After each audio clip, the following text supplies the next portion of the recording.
training data. So in this case, we assume that the likelihood is a constant. Now let's look at this equation. This statement: prior equals posterior. In general formulation, we know posterior is proportional to likelihood multiplied by prior. But likelihood is a constant currently.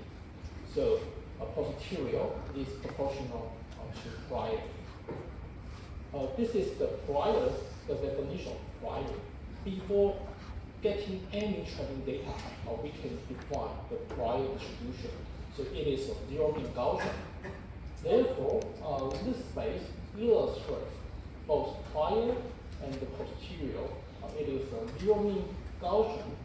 The density, we have the highest density at the point, at the location of mean. It is orange here. And if we move away from the orange, so the probability decrease exponentially. So this is the illustration about prior and the posterior. Since this is a distribution, we can sample several points according to this distribution. So we sample 6 points in this space.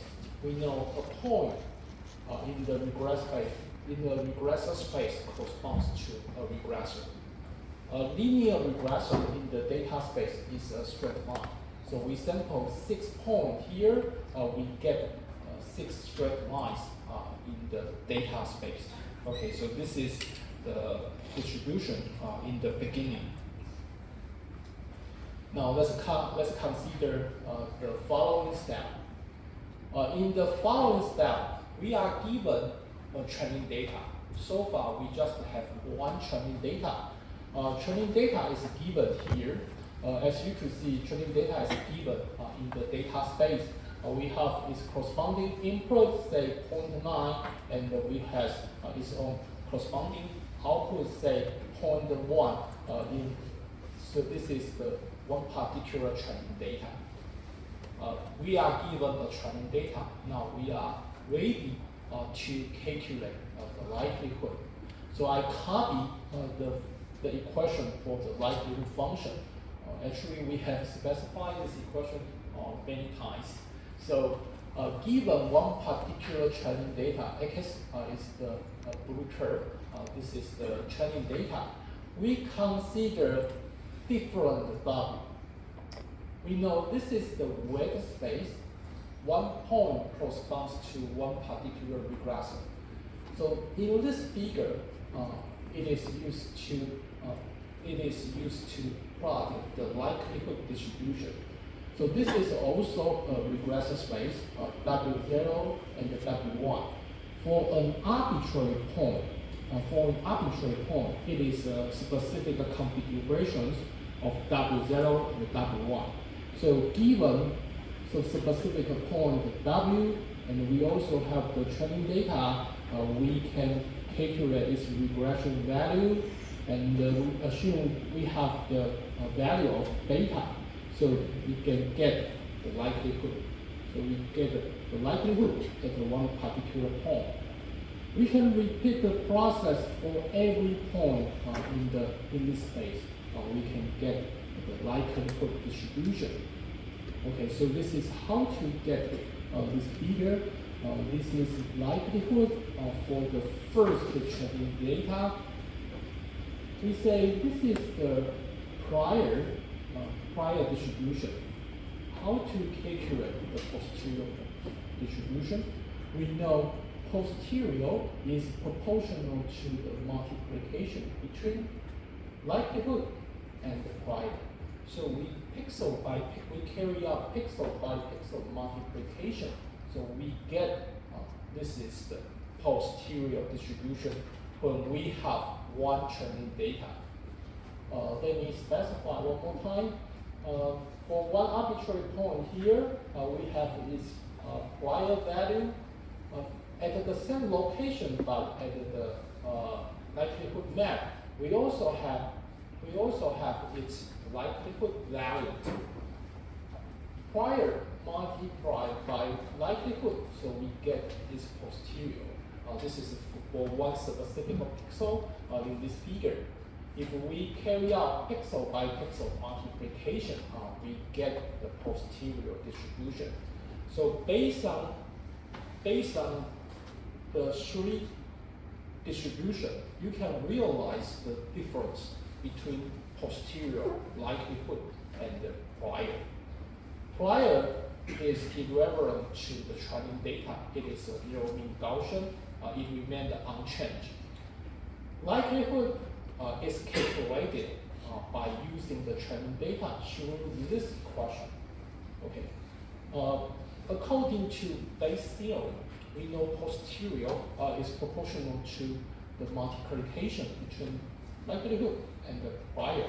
So the element-wise multiplication, we get the posterior. Okay, so they are different.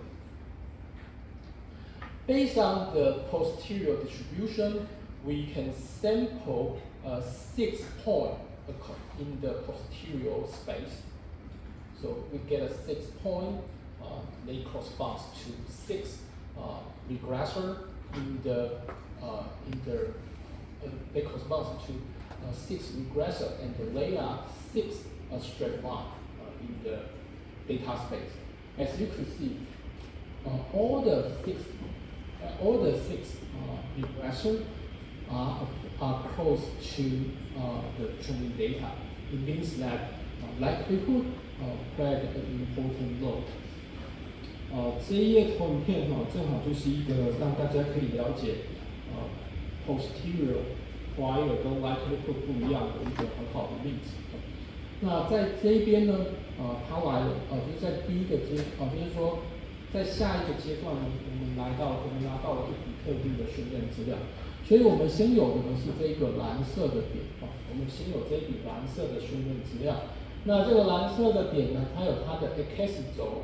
就是说它的输入可能是0.9，那它往左边投影的话，可能它的输出是0.1，所以这个呢 t 的值0.1跟 x 值呢0.9，这些我们是有的。那我们这边呢要画的呢是 likelihood 它的分布，likelihood 也是作用在这个 regressor 上面的，所以它的 x 轴跟 y 轴也同样都是这个参数，那它这是一个 regressor space。所以当我考虑一个特定的 pixel 比如说我投影笔指到了这个特定的 pixel， 那它就指定了 W0 跟 W1的它的特定的值。那有 W0 跟 W1的特定的值的时候，我就可以去算这笔新的进来的点0.9这个点呢，它的回归值是多少，我就有这个高斯符号的幂在这边了。那我这个时候呢，我就可以去计算出来它在这个 likelihood 这个值是多高，它的可能性是多高，likelihood多高。那这边呢，我刚刚是讲的是一个特定的点，所以呢，假设说我们够暴力就是我每一个点呢，通通都带进去各式各样的 W 我通通都带进去，那我就会得到就是每一个不同的 W 它所对应到的 likelihood， 那出来的结果呢，就是长得像这样子。那接下来呢，我们就要来讲一下这个 prior likelihood 跟 posterior 的关系。我们看到的 prior 在这边，它不会随着资料给定有所变更，因为它的定义都跟训练资料有关的，所以它第一阶段定义在这边就是在这边。那这个是 likelihood 也刚刚也算好了，透过这个数学式也算好了在这边。那 posterior 根据我们之前的这个贝氏定理，我们知道 posterior 它是正比于 likelihood 乘上 prior， 所以我们例如说考虑一个特定的位置例如说我投笔指到这个位置，还有它的 prior 的值，同样的这个位置呢，这边有一个 likelihood 的值，我把这两个值乘起来就是变成是这个 posterior 的值。那我把这个过程呢，每一个地方通通都算一次，也就是呢，我把这个 prior 跟这个 likelihood 做这种 pixel-wise 的相乘，就点乘，那我最终就是得到这个 posterior 的分布。那这个时候大家就可以看得到这三者之间的不一样。那既然这边是一个分布 ，posterior 是一个 regressor 的一个分布，所以呢，我们可以在这边随机的找6个点，随机 sample 6个点。那这边呢就代表了6个 regression。那这6个 regression 呢，画在这个 data space 就是这6条红线。那大家可以看到，这个6条红线虽然不太一样，但是呢，它大部分都是离这个训练资料比较近的。因为呢，只有离训练资料比较近的 regression， 那个 likelihood 才会大。那这个就是当你有一笔训练资料的时候，你可以看得出来这3种不同的几率所代表的不同的事情。Now let's consider the following step. In this step, we have the second training data. It is given here. So based on the same way, we can calculate the likelihood for the second training data. So please notice that this is the likelihood for the first training data, and this is the likelihood for the second training data. Okay. We make the IID assumption. We consider training data are independent and from identical distribution. So the likelihood of the 2 training data is the multiplication between the likelihood. Okay, so we can consider the 2 figure as the likelihood of the training data, 2 training data at this moment. We also multiply the likelihood by the prior, so we get the posterior at this moment. Okay, so this is after getting 2 training data, we have this posterior distribution. Okay, so the process is repeated. We have more and more training data. So this is the final distribution, the posterior distribution after getting 20 training data. 在这个例子里面我们可以看到，就是这个 prior 呢，就是不会随着资料的给定而变动。当你每给一笔训练资料的时候，你都可以算出一个 likelihood 的分布。那因为我们假设这个 likelihood 这个训练资料是 IID， 彼此之间是 independent， 而且是同一个 distribution sample 出来的。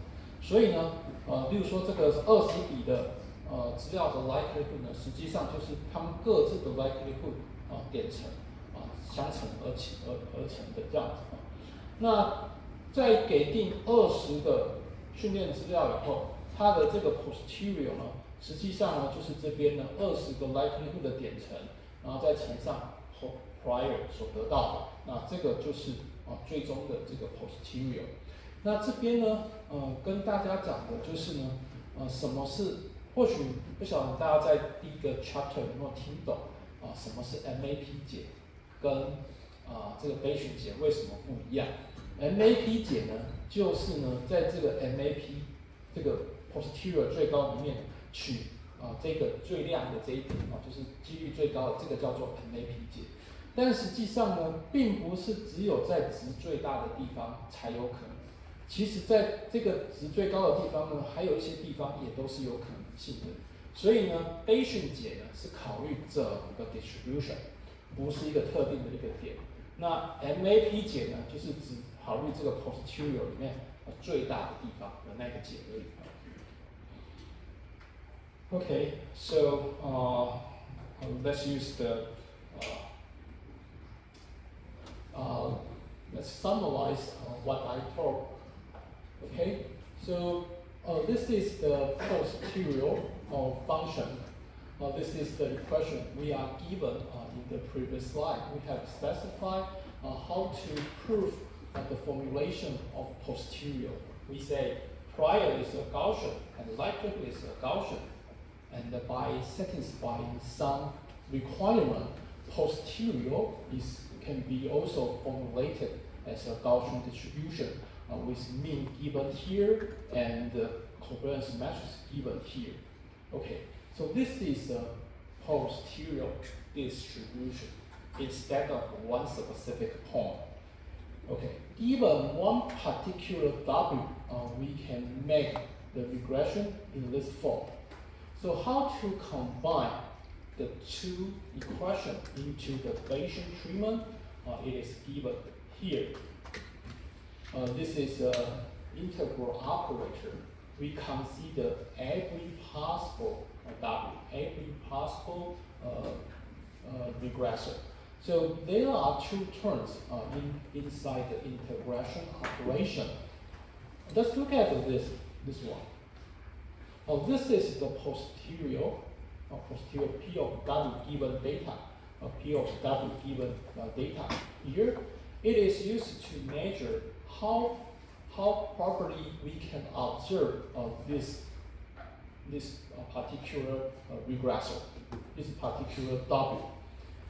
And the first term is used to specify that given one particular regressor, how properly we can observe this prediction. Okay, so this is the expected result if you consider every possible regressor in this formulation. Okay, so as proof in the previous slide, this result can be also formulated as a Gaussian distribution. I skipped the proof. If you are interested in the detail, you might check the textbook.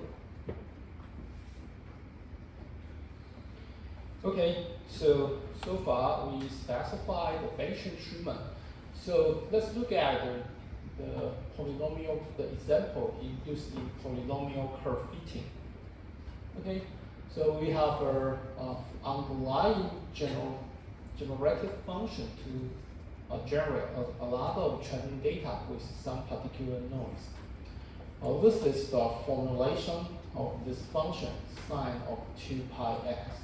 So this is a sine of 2 pi x. A blue circle here is used to indicate one particular training data, Okay, so after training, we can have one training data, we can calculate the prior and the likelihood, so we can get the posterior.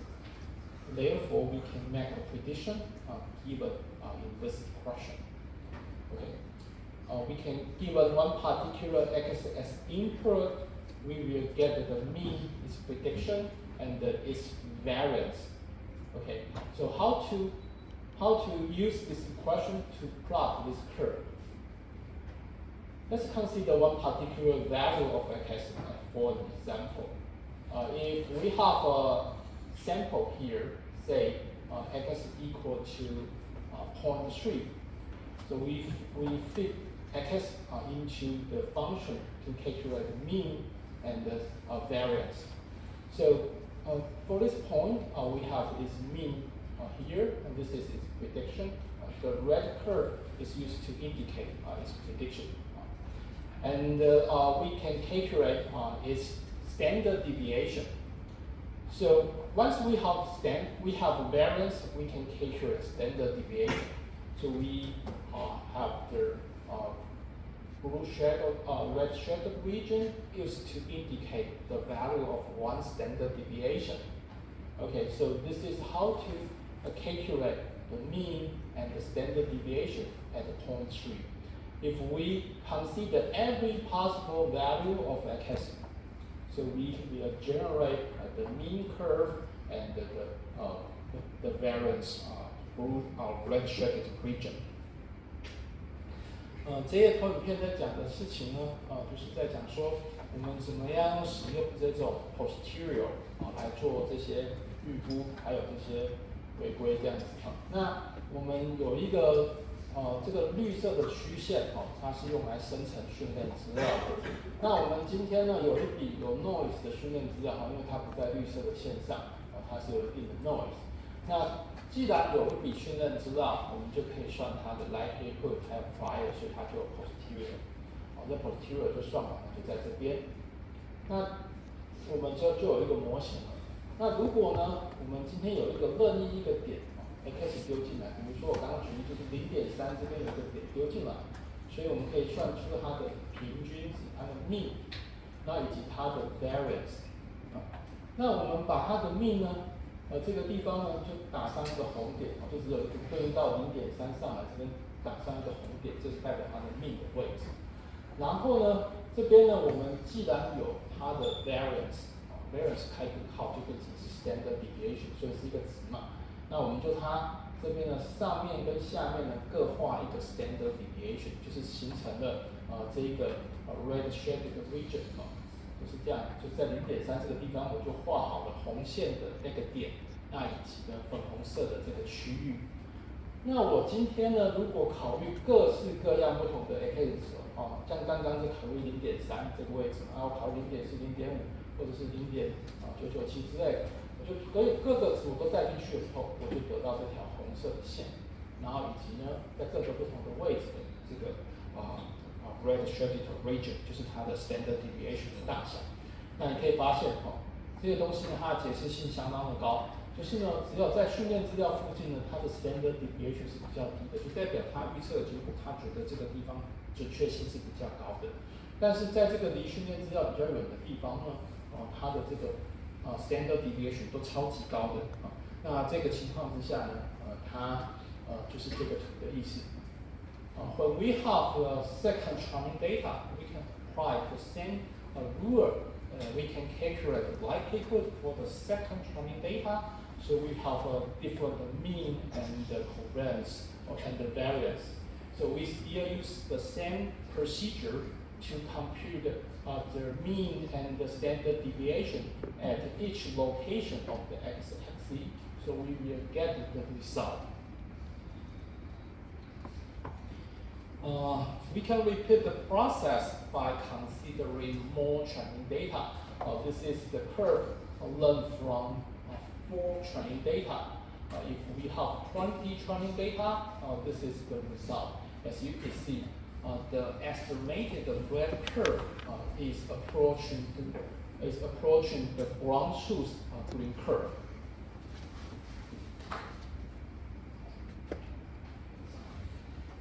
Okay, so this is another way to illustrate the sample population. So in the previous slide, we know the distribution, the posterior of the regressor. So we can sample, we sample 5 regressor based on the posterior distribution. Okay, so this is there are 5 red curves, one for each regressor. If we just have one training data, as you can see, the resulting regressor are not good enough because none of them are approaching the ground truth green curve. If we consider one more training data and we have 4 training data, and if we have 20 or more training data, this is the resultant sample regressor based on the posterior probability. Okay.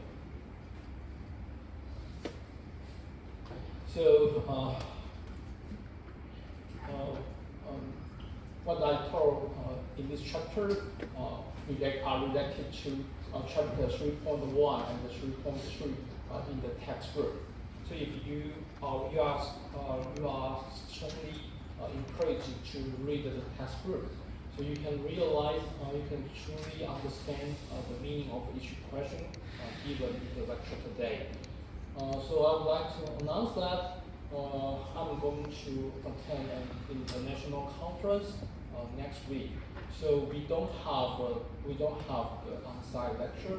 Actually, I will record some video and make the video available to you. 这位同学，我这边稍微宣布一下就是因为我下一周要去参加会议，那虽然有请假，但是因为我们这堂课已经有放过中秋节，所以课程会讲不完，所以下一周的这个课程呢，我会就是预录这些影片，然后让大家可以来欣赏。In the following, we are going to announce homework number 1. Our teaching assistant Sean is going to make it's going to make it's going to announce homework number 1.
Okay, hello everyone. Today we are going to have our first homework announcement, and I'm TA Sean.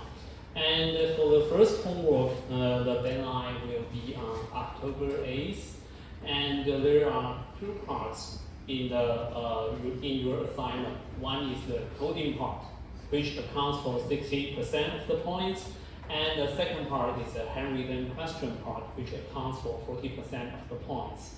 And in the coding part, you should implement the linear regression algorithms by using NumPy. And in the handwritten questions, and there are several questions about linear regression, so you should read it carefully and answer the question in the report. And you must use the template we provide you and use the digital typed, no handwritten scan in the report. And you should reading in English, not in Chinese. Okay? 好，我这边讲一下，在作业1的部分的话 ，deadline 会是在10月8号，也就是有2周的时间。那在作业1的部分大概有分2个部分，一个部分是 coding 的部分，那 coding 的部分会是跟一些 linear regression 有关的问题。那在第一个作业里面，你只可以使用 NumPy 这样的 package， 不能去使用到其他的 library。那在手写题的部分的话，那会有几个问题，那请就是后面会写到那些问题是什么，那请大家就是仔细的去读这些问题，然后并且把这些就是答案或者是你的回答写在report 里面。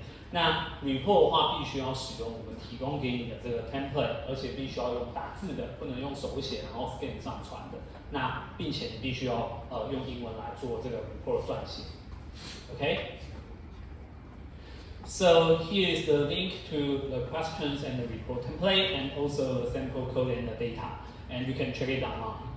And before you start coding the homework, and you should manage your coding environment. And we recommend you to use Python 3.9 or higher versions.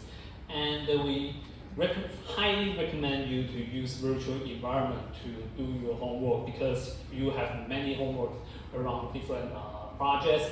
You will mess up your environment. So we recommend you to use virtual environment. And there are several options such as Poetry, such as Conda, or virtual environment, building virtual environment in Python. So you can check it which one is you found the best, and you pick out one to do the coding environment management.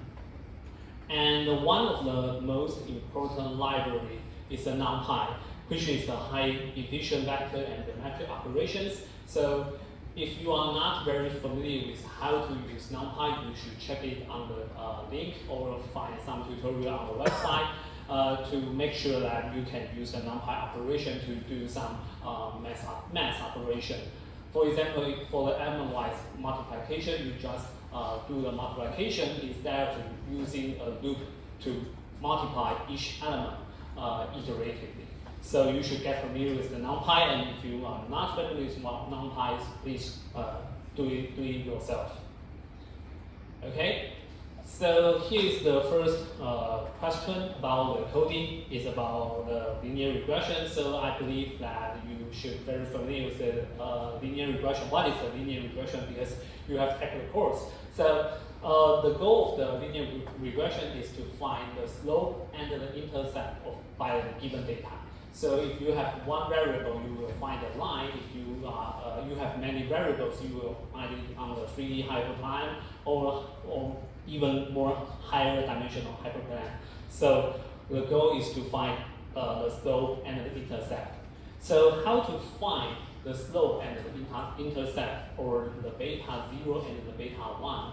In the first questions, you should implement the closed form solution, which is very simple. You can see the formula here is that you do the matrix multiplication between the input data and the target data, so you can get the beta. So this is the closed form solution and very easy to implement. However, if your data set is very large or huge, which means that if you have high dimensional data, such as you have 1,000 features or 1,000 or more features, or you have many data points, you can see that the multiplication between the x will be very large, which can cause your computer shutdown. So it is impossible for you to do the closed form solution if you have very huge data. So you have an alternative solution to find the slope and the intercept of the function, which is the gradient descent.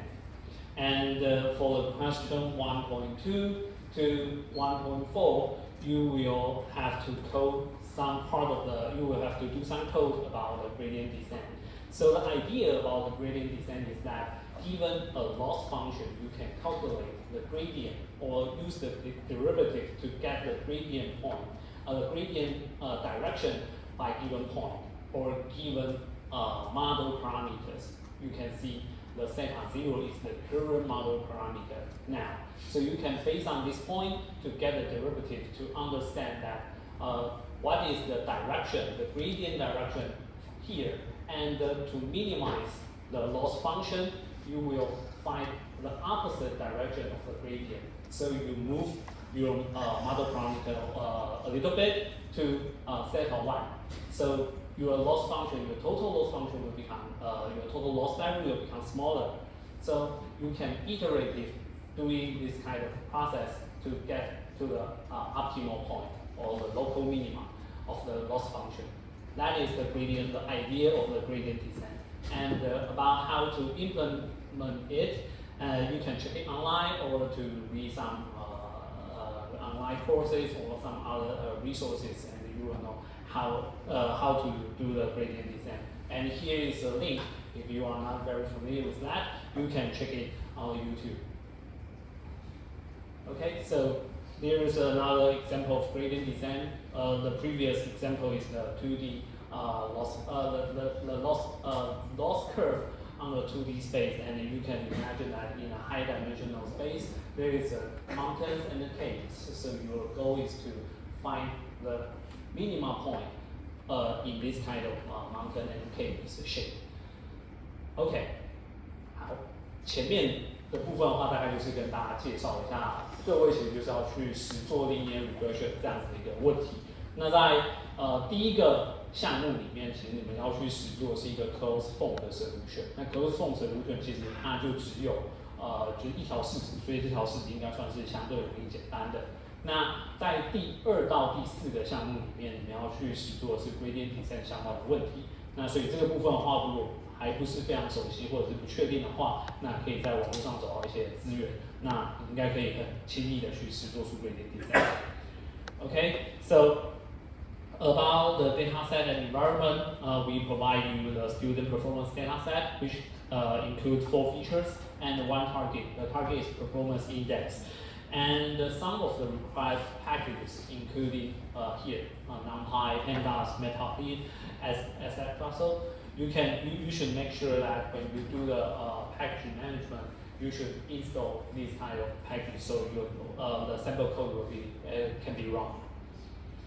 And here is the grading requirement and the grading criteria about the coding part. For the first question, you should implement the closed form solution. And the grading criteria is that we ask you to show the gradient, the weights and the intercepts of your linear model. And here's the tips. Because it is a closed form solution, so there is only one answer. And you can check your answer is correct or not by using a third-party library such as scikit-learn, but don't use scikit-learn to the result from scikit-learn to handle your result, because we only ask you to use NumPy to implement. So this kind of third-party library is only for you to check your answer is correct or not. And for the second part, the gradient descent part, which accounts for 40% of the point, you should implement the gradient descent method to update your weights and intercepts. And you can implement the mini-batch gradient descent if you want. And you should use the mean square error as your loss function to do the optimization. And you will have to tune the learning rate, epoch, and batch size if you implement some mini-batch. You should have to tune the batch size. And for the grading criteria, the first question is asked you to show your hyperparameter of your setting, such as learning rate, such as epoch, such as batch size. And you should also show the weight and intercept of your fitted model. And the second part is that you should plot the learning curve, which the x-axis is the epoch and y is the training loss. And finally, you should show the mean square error of the closed form solution, of the gradient descent solution, and the error rate between the two solutions. So if your error rate calculated here is less than 0.5%, you will get the 20 points. And say if you the error rate is 2%, you will get 10 points. So here is a grading criteria for you to reference and to check you achieve the performance. Okay, so here is the tip. Finding the hyperparameter or tuning the hyperparameter may takes you very long time, costs your time a lot. So be patient and start the homework earlier. Okay, then here is the coding output. And in the sample code we provide you, there is some printout, so don't modify this printout. And you should screenshot the printout into the report. So your code will look like this, and some of the value you should print out. And here is an additional requirement which accounts for 10%. That is about you should do some code check and verification, which means you should link your code and show the PyTest result. We have to prepare two test cases, so you should pass that. And you should do the code linking by using flag 8. And if there are any errors or warnings, you will get a -2 point in your homework. And if you fail one cases, you will get -5 points for each failed cases. OK， 好，这边的话快速的再讲过一遍 grading criteria 部分，就是大部分都会是实做完之后，那我们有一些 print out， 那你就是把这些 screenshot 放到 report 里面。那基本上如果符合的话，我们就会根据你的跑程式，还有这边的 screenshot 来做给分的动作。那在第二个部分的话，这边的计算的话，其实就是包含我们会去看你的mean square error 两个 solution 的 mean square error， 然后去看你是不是落在哪一个范围之内，你就会给多少分。所以 grading criteria 基本上都是列在这边。那在additional requirement 的部分的话，这边的话需要请各位做的其实是去做一些 code linking， 也就是你的写程式的规范是需要符合 PEP8 或者是 Google Python style 的。那如果不确定的话，那可以参考一下这上面的连接。比如说你在如果你写的 code 就是有一些不符合规范的地方，你去跑这个 flag A 这样子的一个检查程式的话，那它可能会去跳出一些 warning 或者是 error。如果有任何一条 warning 或 error 没有被剪掉的话，那你就会有一些 penalty。那另外的话有一些 test case， 那这边的 test case 就是你在 implement 你的 function 你的 operation 之后，应该要可以去通过这样子的 test case。Okay, so here's the second part. It's about the handwritten questions. There are 3 questions, and please read it carefully and answer each question in the report and in English. And for the report, please follow the report template. And again, here's the link to the report template. And about the submission, you should compress your code and report into a zip file and submit it to E3. And the report should be in English. And don't forget to rename your submission file into student ID underscore homework1.zip. And it should include several your coding script and also your report. And don't forget to rename your report into student ID underscore homework1.pdf. And also don't put the data into the submission file. And here's some other rules. One is the late policy. And if you delay 1 day, you will get a penalty of 20 points for your homework assignment. For example, if you get 90 points, but you delay for 2 days, you will get only 50 points. And the second rule is you should complete your assignment by yourself, which means you please don't copy and paste from your classmate and no plagiarism. This is a very serious policy, which means that if you got caught to copy and paste from other students, you will get minus point, which means 0 for this assignment or even fail this course. And the most important serious case is that you may be reported to academic integrity office. So don't copy and paste from your classmate. You can discuss between classmates, but don't copy and paste. And about the rule about the AI assistant, and we are not recommend you to copy the question to the AI assistant. But since we cannot forbid you to do that, so OTAs will know how to do that. So we will also copy and paste our question onto the AI assistant and see the answer from how AI will answer our question. So if your answer is almost identical to the AI assistant, we will take this condition as the copy and paste. So you will be seen as the plagiarism. However, you can discuss with the AI assistant. For example, you can ask him what is this and how to optimize this, and so you can formulate your question and use the answer in a report. So you can use the AI assistant, but we highly think that the question is quite simple, so you can answer by yourself. And some of the questions in the homework assignment will be part of the final exam. So make sure that you understand the concept and can answer the question without AI assistant. And finally, some frequent asked questions. And one is the why my model cannot converge. So we will recommend you to make sure the calculation of gradient is correct and use the small delay or detention and so on. And for the second question is about can I use some deep learning frameworks such as TensorFlow, PyTorch, or other library? The answer is no. In the homework 1, you can only use NumPy to implement the linear regression algorithm. So yes, no. And if you have further question, please ask the question on PC forum first or mail to TA, and we will reply as soon as possible. Also, because the next week will be the online material, so if you have a question, please mail TA to make an appointment if you want to ask in person.